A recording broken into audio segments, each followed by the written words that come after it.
મહાપ્રભુ શ્રી સહજાનંદ સુખરૂપ ભક્તિ ધર્મ સુત શ્રી હરિ સમરું સદાય અનુપ. બોલો સ્વામિનારાયણ ભગવાનની જય. મિયા કરી મરયો હસના રાજા ભૂલા નાથા દિયવન.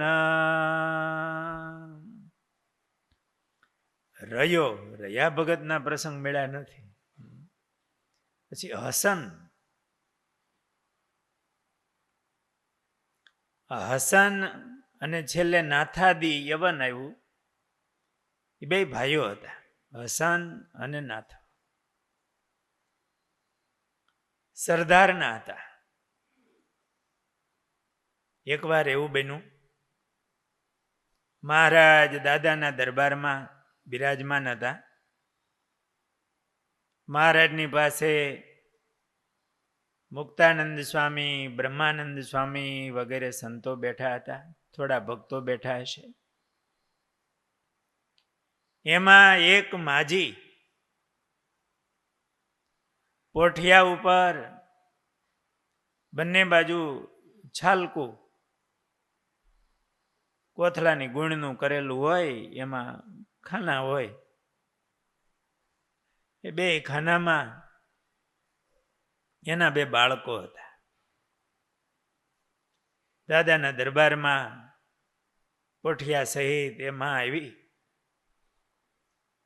અને પોઠિયા ઉપરથી છાલકામાંથી એક બાજુથી એમનો દીકરો નાથો અને એક બાજુથી એનો દીકરો હસન, એ બેયને નીચે ઉતાર્યા. આ હસન 8 અંગે વાંકો હતો, હાલી શકે નહીં. ખંભામાંથી પણ કોઈ બહાર નીકળી ગયો હોય. અને બીજો દીકરો નાથો એ મૂંગો હતો. એમની આ માં એ બે છોકરાની સેવા કરતી. કંઈક સાંભળ્યું હશે કે ગઢપુરમાં દાદાના દરબારમાં ભગવાન બિરાજે છે, ખુદા છે, બહુ દયાળુ છે.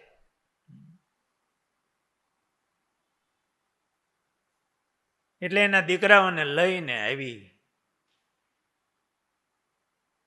એક માં એ છલકામાંથી એના છોકરાઓને આવી રીતે અપંગ જેવા મૂંગો છોકરાને નીચે ઉતારે, એની સેવા કરતી હોય.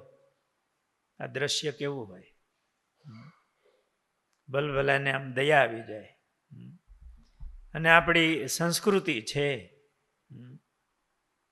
એટલે મા બાપ એવા અપંગ બાળકો એમની સેવા કરતા હોય, અહીંથી અહીંયા ફેરવતા હોય. ભગવાને લાગણીઓ મૂકી છે.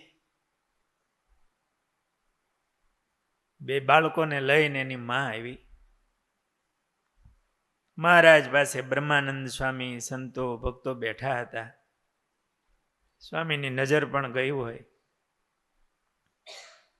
મહારાજને સામે જોઈને કીધું. બ્રહ્માનંદ સ્વામી એવું હોય ત્યારે ટાણું ન ભૂલે, પ્રાર્થના કરી દે મહારાજને. વડતાલમાં મંદિર થતું હોય ને પેલા પૂતળા હારા હોય, મહારાજને એમ કે અહીંયા કોઈ આમ ચારે બાજુ જોવા માંડ્યા. શું સ્વામી જોવો છો? જોઉં છું અહીંયા ક્યાંય આજુબાજુ ભગવાન છે કે તમારે ભગવાનનું શું કામ છે? કે આ હાડ માંસના પૂતળાને જીવાડે તો આ પથ્થરના કેમ ન રમાડે? આ કેવા સરસ સ્ટેચ્યુ થયા છે.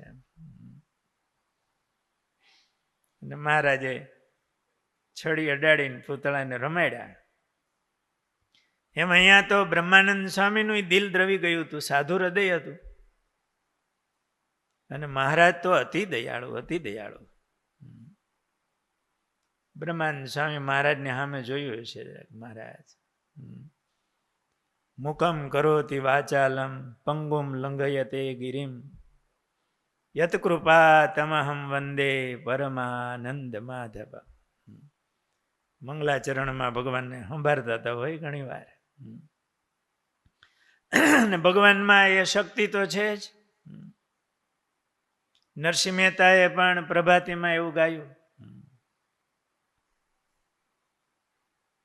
દ્વાર દયા કા જબ તું ખોલે પંચમ સુર में मूंगा बोले अंधा देखे लंगड़ा चल करे એ પહોંચે કાશી રે દર્શન દ્યો ઘનશ્યામનાથ મોરી અખિયા પ્યાસી રે.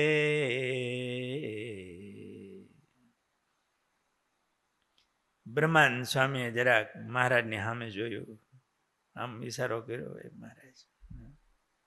એક માં એના છોકરાઓને આમથી આમ ફેરવે, મૂંગો હોય ને 8 અંગે વાંકો હોય, ચાલી શકે નહીં. મહારાજ બહુ દયાળુ હતા. એ કોઈનું દુઃખ જોઈ ન શકતા. તો શાસ્ત્રમાં ભગવાનને દયાના સાગર કીધા છે.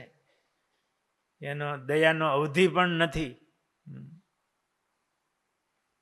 પણ ભગવાન જ્યારે મનુષ્ય રૂપે આવ્યા હોય ને ત્યારે, અને એમાંય મહારાજ તો સાધુ રૂપે આવ્યા. રાજા રૂપે આવ્યા હોય તો પાછું સાધુ રૂપે મહારાજ.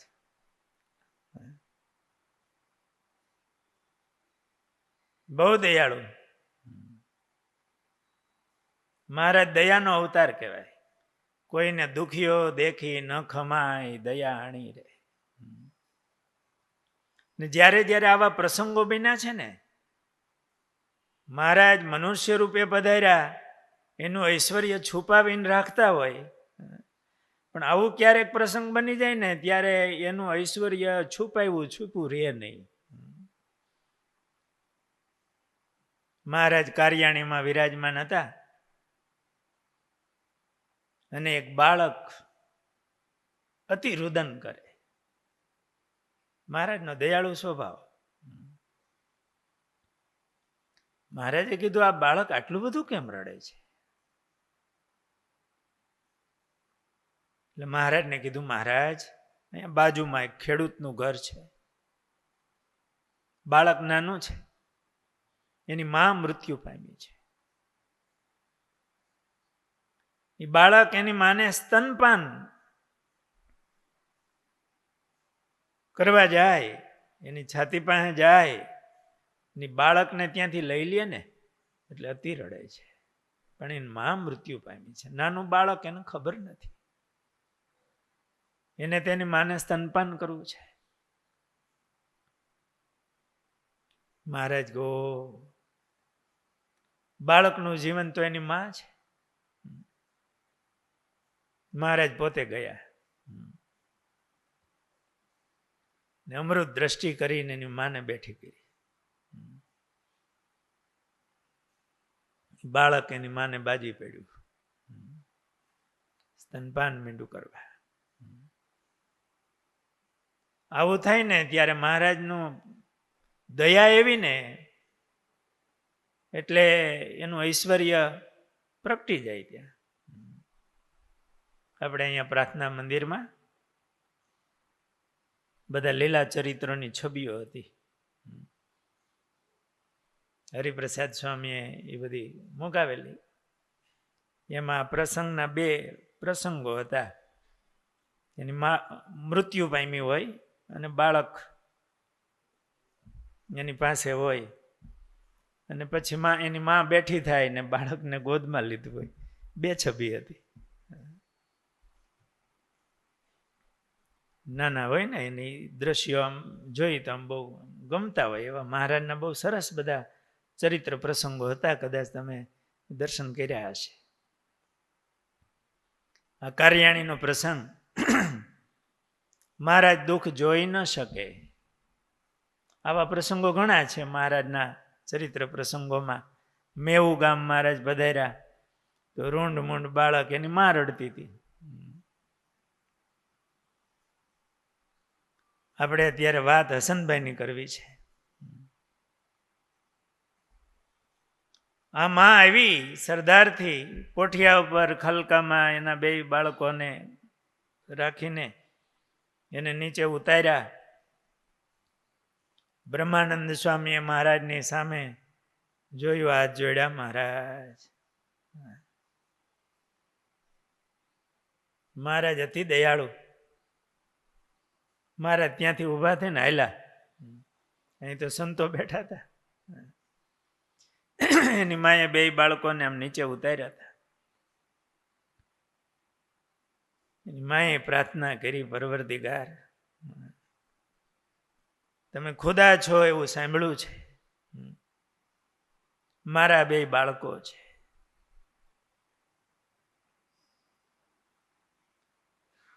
મહારાજે હસન પાસે જઈ અને પોતાના બંને ચરણના અંગૂઠા એ બાળકના પગ ઉપર રાખી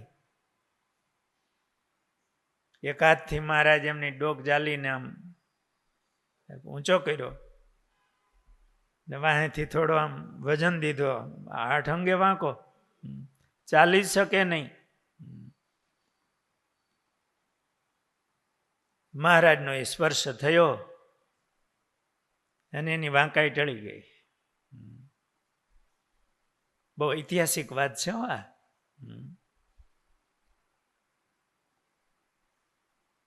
હસન હાલતો ચાલતો થઈ ગયો. નાથો બોલતો જ નહોતો. મહારાજ ચપટી વગાડી. મહારાજ થોડુંક એની સામે હસ્યા હશે. બહુ દયાળુ ને. આપણે કોઈ અપંગ હોય તો બાળક હોય તો આપણે પણ સેજે લાગણી થાય એની પાસે જઈને આમ જરાક. ગમે એવો માણસ આમ સતત ઉમાં જ રહેતો હોય, શું કહેવાય એને, હશે જ નહીં ક્યારેય એવો. હા, પણ એવું કોઈ આવે ત્યારે એનું દિલે જરાક આમ પેલું થઈ જાય ને જરાક બોલાવે, વાત કરે. આ તો મહારાજ નાથાને મહારાજે જરાક આમ હસીને બોલાવ્યો હશે, ચપટી વગાડી. ત્યાં નાથો બોલવા માંડ્યો. થાય આવું? ઓપરેશન કર્યા વિના 8 અંગ સીધા થઈ જાય? ભગવાન કરે.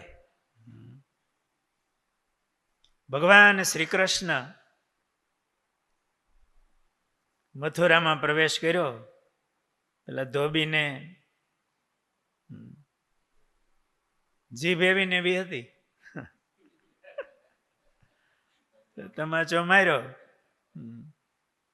ત્યાંથી આગળ ચાલ્યા. માળીએ ભગવાનને પુષ્પમાળા પહેરાવી. ભગવાને ઓલે દરજીએ માપના તો કરી દીધા હતા. આગળ ચોકમાં આવ્યા ને ત્યાં ત્રિવક્રા મળી. ત્રિવક્રા એટલે 3 અંગે વાંકી, કુબજા. હાથમાં કટોરો લઈને ચંદન ચરજવા જતી હતી. ભગવાને કીધું, અલી દેવી, પેલા વેલા એને આવું બોલાવી છે કોઈ? ક્યાં જાય છે? કંસને ચંદન ચરચવા. અમને ચર્ચીશ? રે મારા એવા ક્યાંથી ભાગ્ય. આ તો પેટનો ખાડો પૂરવા વેતરા કરી છે. ભગવાનને આમ ચંદન ચરચવા ગઈ પણ 3 અંગે વાંકી. ભગવાનને કેમ આંબી શકે ને? આ જીવ ક્યાં 3 ગુણમાં રમનારો ભગવાનને ક્યાંથી આંબી શકે? પણ આમ પ્રયાસ કર્યો ને, આંબી ન શકી એટલે ભગવાને પોતાનો ચરણ એના પગ ઉપર રાખી, દાઢિયામાં હાથ રાખીને આમ કર્યું ને, એની વાંકાઈ ટળી ગઈ, નવસુંદરી બની ગઈ. ભાગવતજીમાં વ્યાસ ભગવાને લખ્યું, મુકુંદ સ્પર્શ જાત સદ્યો બભૂવ પ્રમદોત્તમા. એ પ્રમદા ઉત્તમા શ્રેષ્ઠ નવસુંદરી બની ગઈ, એની વાંકાઈ ટળી ગઈ. 3 અંગે વાંકી હતી પણ ભગવાનનો સ્પર્શ થયો ને.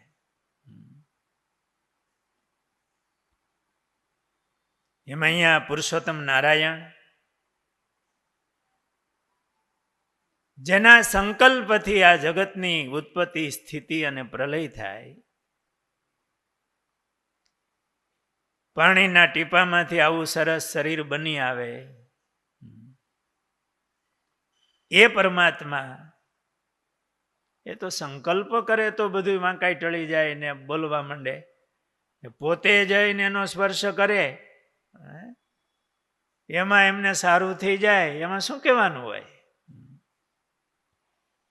મહારાજે વચનામૃતમાં લખ્યું, ભગવાન ભજવાની તો સર્વની ઈચ્છા છે પણ એની સમજણમાં ફેર રહી જાય છે. પૂર્વે ઐશ્વર્યો થયા છે, અત્યારે થાય છે, ભવિષ્યમાં થશે. એ મને મળ્યા છે મહારાજ એના વતે જ થાય છે એમ જે જાણતો હોય. ક્યારેક ક્યારેક મહારાજ એવા ઐશ્વર્યો બતાવે ને ત્યારે ખ્યાલ આવે, આમ તો મનુષ્ય રૂપે આવ્યા હોય, કે આ બધું કરનારો આ છે, એ સર્વના કારણ છે. મહારાજે હસનભાઈને આવી રીતે સ્પર્શ કર્યો અને એની વાંકાઈ બધી ટળી ગઈ અને ચાલવા માંડ્યા. નાથાભાઈ પણ બોલવા માંડ્યા. એની માં કેટલી રાજી થઈ છે. એની માએ કીધું, પ્રભુ તમે બહુ દયા કરી, આ 2 દીકરા મહારાજ તમારી સેવામાં આવ્યા. મહારાજે દાદા એને મુમુક્ષુ જાણીને મહારાજે દાદા ખાચરને કીધું, આ 2ને આપણી વાડીની સેવામાં રાખો. એ હસનભાઈ તો બહુ હોશિયાર થયા. એના અક્ષરો છે ને મોતીના દાણા જેવા. એમાંય ક્યાંય અરજી કરવી હોય, પત્ર લખવો હોય, આપણે આગળ એમના પ્રસંગો લેશું. એ વડતાલ મંદિરના કોઠારી થયા હતા. અંગ્રેજો વખતે વાતચીત કરવી, એને પત્રો લખવા, એવા બુદ્ધિશાળી.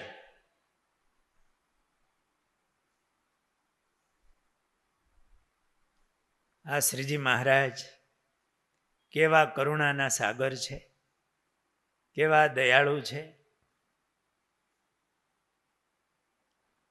એમણે આ બંને બાળકોની ખોટ દૂર કરી. એટલું જ નહીં, મુમુક્ષુ હતા, એની માની પ્રાર્થના હતી, સેવામાં રાખ્યા. અને નિષ્કુળાનંદ સ્વામીએ એમના નામ લખામાં. એવા હસન અને નાથાદી યવન મુસ્લિમ હતા, સરદારના હતા. એમના આગળના પ્રસંગો આપણે આવતીકાલે લેશું. આવા દયાના સાગર કરુણાના સાગર, ભક્ત વત્સલ, ઐશ્વર્યના નિધિ સ્વામી. એટલે તો મહારાજને આપણે સ્વામિનારાયણ કહીએ છીએ. એવા મહારાજ એ આપણને મળ્યા છે. એના ગુણ નિષ્કુળાનંદ સ્વામી ભક્ત ચિંતામણીના એમના ચરિત્રો ગાય, એમના યોગમાં આવેલા ભક્તો એના નામ લખ્યા. સ્વામી આ લખ્યા અથવા અને મોટા સંતોએ આ ક્યાંક ખરડામાં બધા પ્રસંગો નાના મોટા લખી રાખ્યા ને તો આપણા સુધી આવ્યું. અને આ સ્વામિનારાયણ ભગવાનનું કેવું ભગવાનપણું કે આવા બે બાળકો એને મહારાજ જરા પણ ખોડ ખાપણ બધી કાઢી નાખી અને પાછા પોતાની સેવામાં રાખ્યા, પાર્ષદ થઈને રહ્યા અને આવી સેવાઓ કરી. આ કેવી ઐતિહાસિક વાતો છે. સ્વામિનારાયણ ભગવાન એમનો નિશ્ચય કરવો બહુ હેલો છે ભગવાનપણાનો. એમના બધા ચરિત્રો છે ને એ બધા આમ તારીખવાર લખેલા. એની નોંધ ઐતિહાસિક નોંધ. એની પરચો થયો ને ખાલી ગવાયો થોડો, એના જીવન અર્પણ કરી દે, સેવામાં આવી જાય, એ સાધુઓ થઈ જાય.